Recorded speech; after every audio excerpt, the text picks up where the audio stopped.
الذين يأكلون الربا لا يقومون إلا كما يقوم الذي يتخبطه الشيطان من المس ذلك بأنهم قالوا إنما البيع مثل الربا وأحل الله البيع وحرم الربا فمن جاءه موعظة من ربه فانتهى فله ما سلف وأمره إلى الله ومن عاد فأولئك أصحاب النار هم فيها خالدون.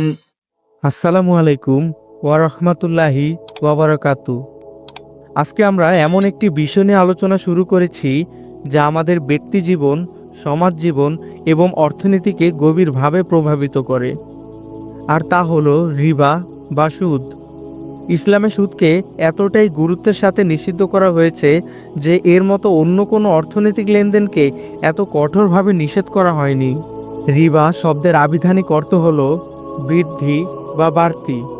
ইসলামী শরীয়তের পরিভাষায় কোনো ঋণ বা লেনদেনের উপর শর্ত করে নির্ধারিত অতিরিক্ত গ্রহণ করাকেই রিবা বা সুদ বলা হয়। এর মূল বিষয় হলো কোনো প্রতিদান বা ঝুঁকি ছাড়াই অন্যের সম্পদ থেকে অতিরিক্ত কিছু অর্জন করা। রিবা মূলত সেই অর্থ যা মূল টাকার উপর অতিরিক্ত হিসাবে গৃহীত হয়, যার বিনিময়ে কোনো শ্রম, ঝুঁকি বা বাস্তব বিনিময় মূল্য নেই। এটি কেবল ব্যাংক ঋণেই সীমাবদ্ধ নয়, বরং বিভিন্ন ব্যবসা ও আর্থিক লেনদেনে বিভিন্ন ছদ্মবেশে বিদ্যমান। সুদ মূলত দুই প্রকারের হয়। এক, রিবা আন নাসিয়া বা ঋণের সুদ। এটি হলো নির্দিষ্ট সময়ের জন্য ধার দেওয়া অর্থের উপর শর্ত করে অতিরিক্ত অর্থ গ্রহণ করা। আমরা সাধারণত যে সুদকে চিনি, ব্যাংক বা আর্থিক প্রতিষ্ঠান থেকে ঋণ নিলে যা ফেরত দিতে হয় সেটি এই প্রকারের সুদ।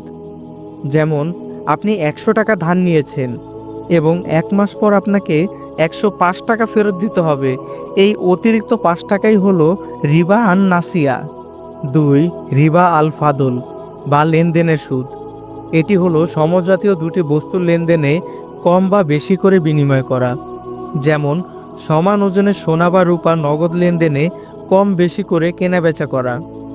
যদিও এর ব্যবহার আধুনিক সমাজে কিছুটা ভিন্নভাবে হয়, তবে এর মূলনীতি হলো যে কোনো সমজাতীয় দ্রব্যের বিনিময়ে অসমতা আনা। জাহেলিয়াতের যুগে আরবে সুদের ব্যাপক প্রচলন ছিল। মানুষ একে অন্যের কাছ থেকে চড়া সুদে ধার নিত এবং সুদের বোঝার নিচে পিষ্ট হতো। ইসলাম যখন এসেছে তখন পর্যায়ক্রমে এই সুদের প্রথাকে নির্মূল করেছে, কারণ এটি ছিল সমাজে জুলুম ও শোষণের মূল কারণ। সূরা বাকারায় আছে, আল্লাহ সুদকে ধ্বংস করেন এবং সদাকাকে বৃদ্ধি করেন। এটি কেবল নিষেধাজ্ঞা নয়, বরং আল্লাহ নিজেই এই আর্থিক ব্যবস্থার ধ্বংস নিশ্চিত করেছেন। রাসূল সাল্লাল্লাহু আলাইহি ওয়াসাল্লাম বলেছেন, সুদ খাওয়া, সুদ দেওয়া, সুদ লিখে রাখা এবং এর সাক্ষী হওয়া সকলেই গুনাহগার। তাছাড়া তিনি সাল্লাল্লাহু আলাইহি ওয়াসাল্লাম আরও বলেছেন, সুদ খাওয়া হলো মায়ের সাথে ব্যভিচার করার শামিল। এই লেকচার সিরিজের মাধ্যমে আমরা কুরআন ও হাদিসের আলোকে সুদের ভয়াবহতা, এর প্রকারভেদ এবং অর্থনৈতিক ও সামাজিক কুফল সম্পর্কে বিস্তারিত জানব।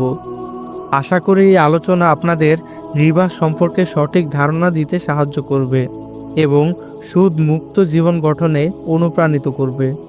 ইনশাল্লাহ পরবর্তী লেকচারে আমরা কুরআনে সুদের প্রাথমিক বিধান নিয়ে আলোচনা করব। বিডি লেকচারার চ্যানেলে আপনি নতুন হয়ে থাকলে অনুরোধ করব চ্যানেলটি সাবস্ক্রাইব করবেন এবং আমাদের ভিডিওগুলো সবার আগে পেতে চাইলে বেল আইকনটিতে ক্লিক করে রাখুন। ধন্যবাদ।